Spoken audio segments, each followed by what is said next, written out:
सोचिए अगर रातों रात आपका सिविल स्कोर 50 से 70 पॉइंट ड्रॉप हो जाए तो आपको कैसा लगेगा। अब आपको ये सब सोचने की जरूरत नहीं है। अगर आपके पास पहले से एसबीआई बैंक का क्रेडिट कार्ड है तो 99% चांस है कि आपका सिविल स्कोर ड्रॉप हो चुका होगा 50 से 70 पॉइंट, जो कि बहुत ज्यादा है। तो इसका रीजन ये है कि जुलाई के मंथ में एसबीआई ने गलत रिपोर्टिंग शेयर की है। मतलब अगर आपका जुलाई के मंथ में क्रेडिट कार्ड का बिल जनरेट हुआ है और अगर आपने ड्यू डेट से पहले बिल पेमेंट कर दिया या फिर अभी ड्यू डेट बहुत दूर है तो एसबीआई बैंक की तरफ से ओवर ड्यू दिखा के आपकी रिपोर्टिंग की गई है और इसी वजह से आपका जो सिविल स्कोर है वो रातों रात 50 से 70 पॉइंट ड्रॉप हुआ है। मतलब बहुत सारे लोगों ने इस चीज को शेयर किया है कि रातों रात उनका जो सिविल स्कोर है वो 50 से 70 पॉइंट ड्रॉप हुआ है।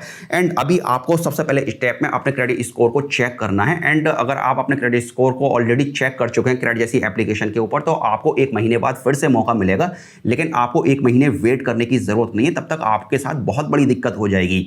आप चाहें तो अल्टरनेट एप्लीकेशन जैसे कि आपका वन स्कोर, पेटीएम जैसी एप्लीकेशन के ऊपर जाके अपने सिविल स्कोर को फिर से चेक कर सकते हैं। एंड अगर आपका सिविल स्कोर वाकई ड्रॉप हुआ है तो फिर आपको अब नेक्स्ट स्टेप में करना क्या है एंड आपके ऊपर क्या इंपैक्ट पड़ेगा। तो सबसे पहले बात करते हैं इंपैक्ट की। एंड इंपैक्ट की अगर बात किया है तो फ्यूचर में आप जो भी लोन के लिए अप्लाई करेंगे, क्रेडिट कार्ड के लिए अप्लाई करेंगे एंड अपने क्रेडिट कार्ड की लिमिट को इंक्रीज करने के लिए अप्लाई करेंगे तो बहुत ज़्यादा चांस है कि आपके ये सभी के सभी डिक्लाइन कर दिए जाएं। एंड सबसे बड़ा जो इंपैक्ट पड़ेगा वो आपके फाइनेंशियल स्टेटस के ऊपर पड़ेगा। मतलब ये आपके फाइनेंशियल स्टेटस के ऊपर एक काला धब्बा है एंड इसमें आपकी कोई गलती भी नहीं है। एंड ये उन लोगों के साथ होता है जो टाइम से पेमेंट नहीं करते हैं। एंड अगर आप टाइम से पेमेंट करते हैं और आपके साथ इस तरह की गलती हो जाए तो आपके फाइनेंशियल स्टेटस के ऊपर एक बहुत बड़ा धब्बा लग जाता है एंड फ्यूचर में आपको इसकी बहुत बड़ी कीमत चुकानी होती है। खैर, अब आपको करना क्या है तो सबसे पहले स्टेप में आपको अपने क्रेडिट कार्ड का जो स्टेटमेंट है उसको सेव करना है, उसका स्क्रीनशॉट लेना है। देन उसके बाद सिविल रिपोर्ट को डाउनलोड करके उसको सेव करके रखना है। एंड अगर आप ऑलरेडी ड्यू डेट से पहले पेमेंट कर चुके हैं तो पेमेंट स्लिप को आपको सेव करके रखना है, उसका स्क्रीनशॉट लेना है। एंड उसके बाद अब आपको कंप्लेंट करनी है। एंड कंप्लेंट आप एसबीआई कार्ड को कर सकते हैं, सिविल में डिस्प्यूट कर सकते हैं या फिर आरबीआई ओम्बड्समैन के ऊपर आप कंप्लेंट रेज कर सकते हैं जिससे कि फ्यूचर में आपको प्रॉब्लम ना हो।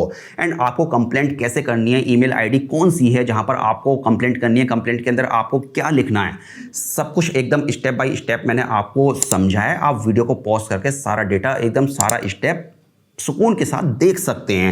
एंड अब यहां पर आपके लिए एक छोटी सी गुड न्यूज़ है। गुड न्यूज़ ये कि बहुत से लोगों ने आज के दिन यानी कि 14 जुलाई 2026 को ये बात शेयर की है कि जो उनके सिविल स्कोर के अंदर अचानक से ड्रॉप उनको देखने को मिला था वो वापस से रिस्टोर कर दिया गया है। लेकिन यहाँ बैंक की तरफ से कोई भी ऑफिशियल कंफर्मेशन अभी तक हमें देखने को नहीं मिला है। लेकिन बहुत से लोगों का यही कहना है कि उनका जो सिविल स्कोर है वो वापस से रिस्टोर हो चुका है। अब आप एक बार फिर से अपने सिविल स्कोर को चेक कीजिए।